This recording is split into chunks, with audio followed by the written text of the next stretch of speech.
Halo teman-teman semuanya. Perkenalkan, nama saya Adelina Rizky Wardani. Di sini, mari yuk kita sama-sama membahas mengenai dysmenorrhea.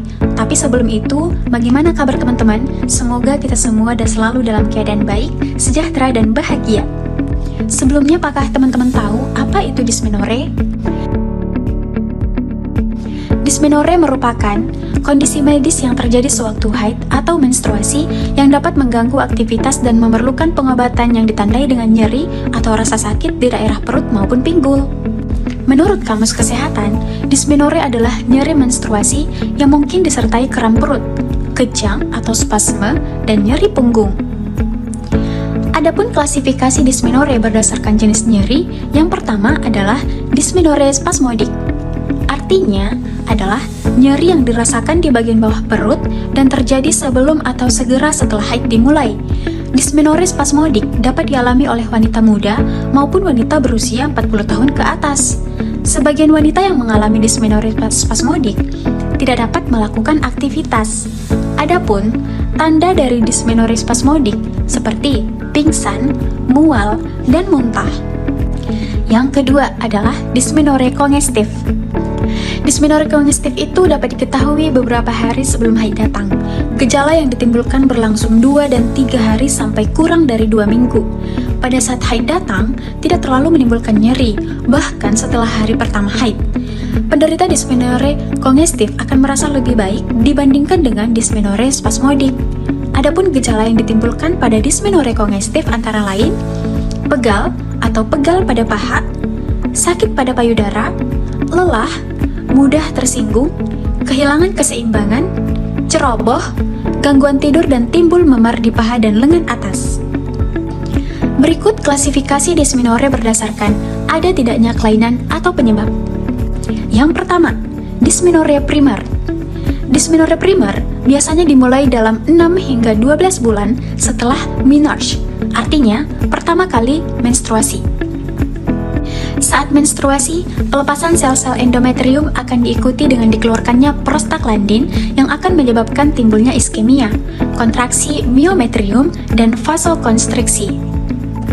Ternyata, dari penelitian tersebut menunjukkan bahwa wanita dengan dysmenorrhea berat terjadi peningkatan prostaglandin pada darah menstruasinya.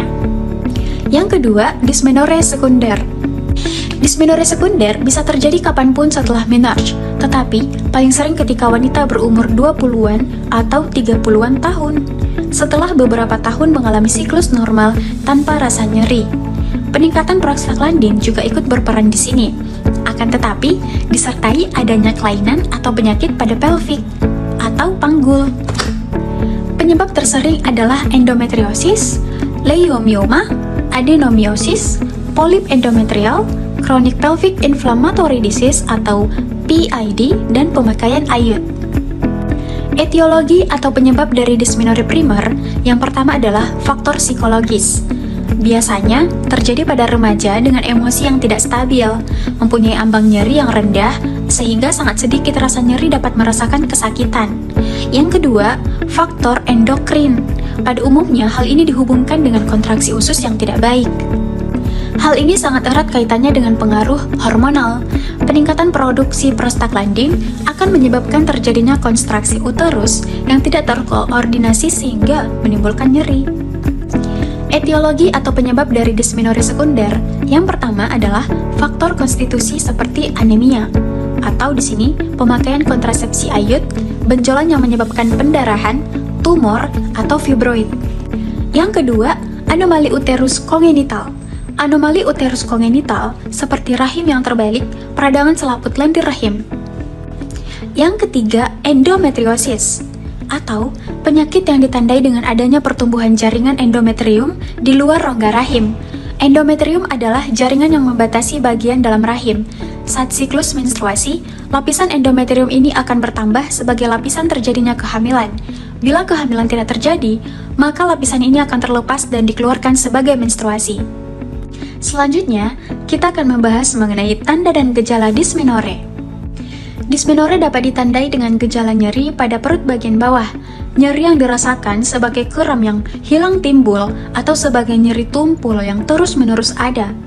Nyeri mulai timbul sesaat sesudah atau selama haid, mencapai puncaknya dalam waktu 24 jam, dan setelah 2 hari akan menghilang. Dysmenorrhea juga sering disertai dengan sakit kepala, mual, sembelit atau diare, dan sering berkemih dan kadang sampai menjadi muntah. Cara mengatasi dysmenorrhea. Cara mengatasi dysmenorrhea: obat-obatan, istirahat cukup, olahraga teratur, terutama jalan, pemijatan, mengalami orgasme atau bagi yang telah menikah, kompres hangat di area sekitar perut, banyak mengkonsumsi air putih, hindari konsumsi garam berlebihan, serta kafein yang berlebihan untuk mencegah pembengkakan dan retensi cairan. Makan makanan kaya zat besi, kalsium, vitamin B kompleks seperti susu, sayuran hijau, dan tinggikan posisi pinggul melebihi bahu ketika tidur telentang untuk membantu meredakan dysmenorrhea. Nah, bagaimana teman-teman?